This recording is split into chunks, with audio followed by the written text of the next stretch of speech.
Justin Herbert is QB 27 since Week 10 in points per game. That is not good. This offensive line cannot protect him. Is anything going to change in Kansas City, Matthew? Where does he come into for your ranks? He comes in at quarterback 18 for me. I'm closing it out. Look, 4 straight games with under 15 fantasy points since Week 9. Week 9 is the last time he finished higher than QB 17. And part of the reason is, my best bet for Monday Night Football, which was under 31.5 passing attempts, cashed fairly easily despite an overtime game. He's just not throwing. You know what I mean? Like, he's been under 30 pass attempts in 5 of the past 6. He's averaging under 180 passing yards in that stretch. And now you get to Kansas City, who has allowed multiple touchdown passes in 4 games this year. Just 4 games. I feel like we say this every single week. But this is Kansas City's season. No, the season's over. They're done. They're done. But they'll still play like it's their season. That's right. That's the point. There's still a mathematical chance, and they desperately need to beat the Chargers, a division foe, an AFC wildcard potential opponent. So this would go a long way to keeping their hopes alive. I'm closing it out on Justin Herbert again. Not a top 15 quarterback for me this week. Offensive line is just completely untenable. It's not competitive. Absolutely under siege. Jalen Carter didn't play in this game. Yeah, so that's a problem. Now, the Chiefs' pass rush is not as good as the Eagles' pass rush, even with Jalen Carter out, I would say. But Herbert, it felt like it was getting in Herbert's head as well. Like, he missed some throws that he just doesn't normally miss. And the problem is too, that he had 66 rushing yards and was still unplayable in fantasy. Like, That's the point. Yeah, I mean, like, right, again, he cashed your over rushing by like the first quarter, tripled it. The line was 19.5. He gets over 60, and yet still wasn't great in fantasy. Yeah, he had 41 dropbacks, but to your point about your bet, it doesn't matter because he was sacked 7 times and he runs for his life on all the other ones. That's right. So, like, the actual throwing attempts are just not going to be there. So, yeah, I'm with you on the Herbert take, Matthew. Ashton Jeanty is our first running back. He's got the Eagles. Under 35 rushing yards in 3 of his past 4 games. I don't think that surprises anybody here, Matthew. Is Jeanty as big a bust, as big a bust as there's been in terms of can't miss talent, stayed healthy all year? Right.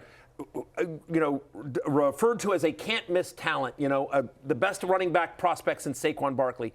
Can't miss prospect, stayed healthy, got workload. In the NFL. The problem is it's a proof that as good of a running back as he is, and I don't think he's been amazing this year in his own right, you can't overcome a bad situation in the NFL, which makes you question why take a running back if the situation was this bad, but he's up there. I'm trying to think of recent running backs. Well, until you said the workload thing, I was seeing him Bijan Robinson. His rookie year was similar, but he didn't get the workload is the issue. But and he the was eye drafted test was very better high, with him. And he looked the part. Yeah, he looked the part. He just didn't quite produce at the level that was expected. He didn't produce at the level, but he was. We were all frustrated. I think he was effective when used. I remember the frustration of his freshman was like, why do you keep going to Tyler Algier? Yeah. Ashton Jeanty has gotten the workload and he just hasn't been great. And you can say it's play calling, it's the offensive line, it's everything, but he has not been what's expected of a guy that was like, this is the next Saquon. I mean, think about the first round running backs taken since after Saquon, right? It's him and Hampton this year, Bijan and Gibbs in 2023. In 2021, it was Najee, Travis Etienne, Clyde Edwards-Helaire in 2020, and then Josh Jacobs in 2019. Jeanty's probably the most disappointing one, right? Absolutely. Edwards-Helaire would be the second one. Right, he was taken 30th. But that was also the or 32nd. People were just excited about the Chiefs' offense, and it was just like, they mixed and matched there. He didn't really get the opportunity that Jeanty has. I mean, and Jeanty was, picked much higher. Anyway, all of that said, after I'm sitting here killing Ashton Jeanty's rookie year, I'm keeping it open. Love it. Love him against the Eagles. Look, the problem is that there's just not, if you close out Ashton Jeanty, and you can certainly make the argument to do so, then it's like, all right, well, then who are you starting? That's the concern, right? Because there's not enough running backs. There's not enough running backs that you feel good about, and at least he's going to get work, especially, I think, in the passing game. Like, they've started opening up that piece of his skill set, and going against the Eagles, who allow the 5th most receiving yards per game to opposing running backs, I think that's helpful. Jeanty's had almost a 20% target share since week 9. So they're using him in the passing game, and I think, obviously, against the Eagles, they'll be down. So I do think because of the passing game usage, Jeanty, he's my running back 17 this week. I'm keeping it open. I get the disappointment. But if there's a positive here, Connor, if you drafted Ashton Jeanty, who was basically a first-round pick, you're probably not playing this week. You probably That's didn't right. make the You don't have to playoffs. worry about this. Yeah, you don't have to worry about this. I think it would be this decision more... is not meaningful to you. El Segundo said start 2, so maybe he did survive the Ashton Jeanty selection. Jeanty, Woody Marks, Hampton. I think you're benching Woody Marks. I think so, too. Yeah. Yeah. I just, we like Woody Marks, and so does Houston, but it just doesn't seem to translate into anything. Right, to actual It's fantasy still production. it's not a great offense in Houston. Breece Hall, our next one on the list. They're at Jacksonville this week. A Jacksonville defense that's playing better, by the way. Yeah. Season low, 4.3 fantasy points last week. No surprise that coincides with Brady Cook having to play after Tyrod got hurt immediately.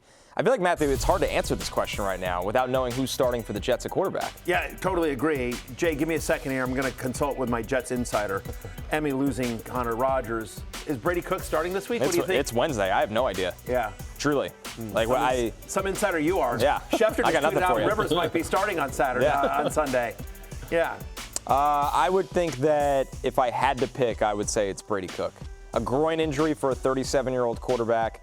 I don't think there's any interest on either side of Justin Fields playing for this team again yet, but I guess that could change. By the way, that was a tough row last week. Breece Hall, C.J. Stroud, Jamar Chase, Patrick Mahomes. I mean, wall in general this year, not a good year for the wall. It's a bad wall. Like Lad McConkey, Marvin Harrison, A.J. Brown next to each other. Brown's gotten going recently. What about Baker Mayfield next to Matthew Berry? That's not great. Bad year for both. Both, yeah. Didn't make the playoffs. Might not make the playoffs. Wow. Terry McLaurin hurt. Brock Bowers hurt most of the year. But you know what? In the back corner, we've got Devon Achane, Josh Allen, Trey McBride. We've just got to backup producer Rearrange? Pete. Rearrange. Like those guys should be more prominent. Yeah, I mean McCaffrey stayed healthy all year. He's been awesome, but I think. Been a tough year for. I think Jalen Hurts comes off the wall. I think Jalen Hurts is. I think what he did on Monday night. I mean, it is not well worthy. That one more bad game and we can have that conversation. But in terms of Breece Hall, it's borderline for me. I'm at running back 23, so I'm as a high-end flex, low-end RB2. But I'm closing it out. You mentioned the Jags defense, right? I mean, they're allowing the lowest rush yards per game to running backs this season. There's a chance that you either have a less than 100% Tyrod Taylor or Brady Cook under center. You don't feel great about either of those. And, for whatever reason, Breece Hall, who's such a good pass-catching running back, Connor, they don't use him that way. Brady, you thought undrafted free agent quarterback, dump off City. Didn't ever looked at him. No. Never looked at the one design little screen they had for me, airmailed the ball over his head.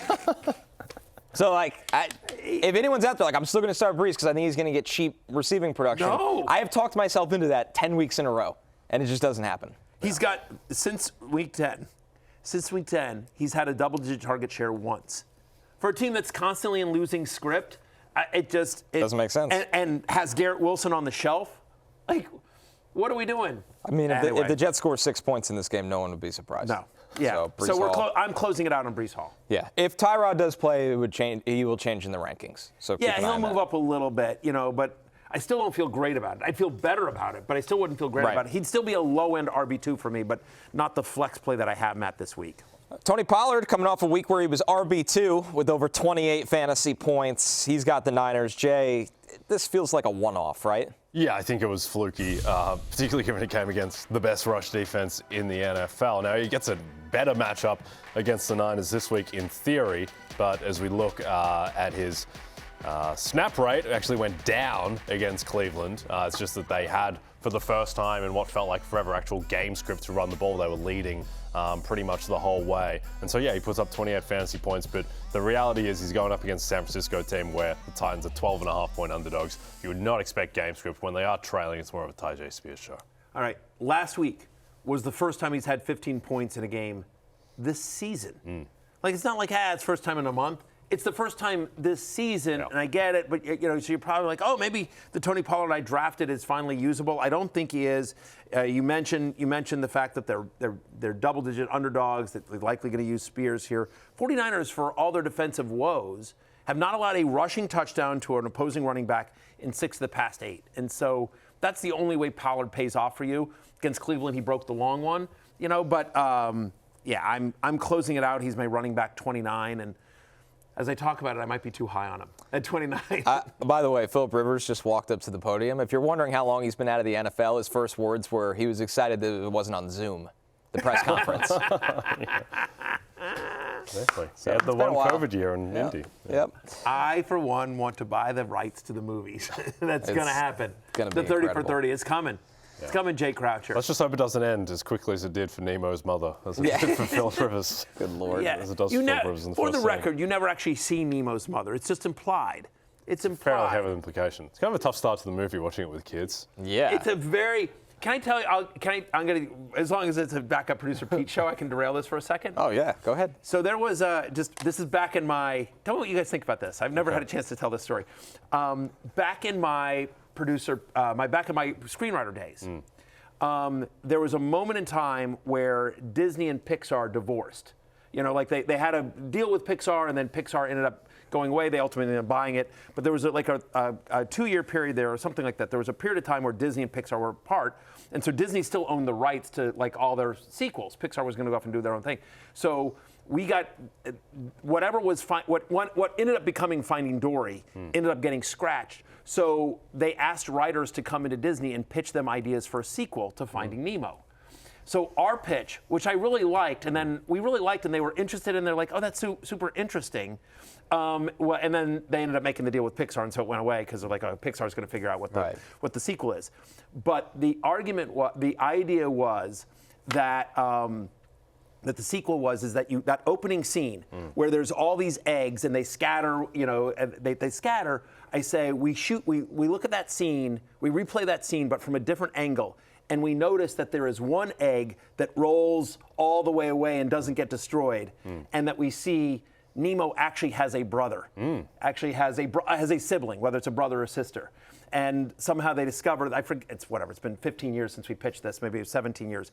But that was the pitch, that Nemo and Marlin go on a hunt for his son and the sibling, and they eventually find him. Halfway through the movie, they find, I think we decided it was a brother, and Nemo, who had for his entire life been the sole focus of Marlin's love and attention, all of a sudden now has a brother, a younger brother who Marlin is focused and is so scared, and all the emotions that he had in the first movie towards Nemo, he's having towards the found brother, because it's like, he's got a new kid and he's protective and the kid's been on his own and everything like that. And Nemo starts getting jealous of his new brother, and anyway, emotional arc, and yeah, that was the and Still the kid, time for this. and the kid, yeah, right. The movie would still be going on. Stressy, he tweets finding Barry's hairline. But anyway, that was the idea, and then I think the brother runs away, and that they have to go find the brother, something like that. But like, Did you have a name for the brother? Connor. Nice. I like that. Finding That's Connor. good. I don't remember, but I just remember thinking like Finding Philip Rivers. But the executive said to us, wow, screw you, Emmy Award-winning.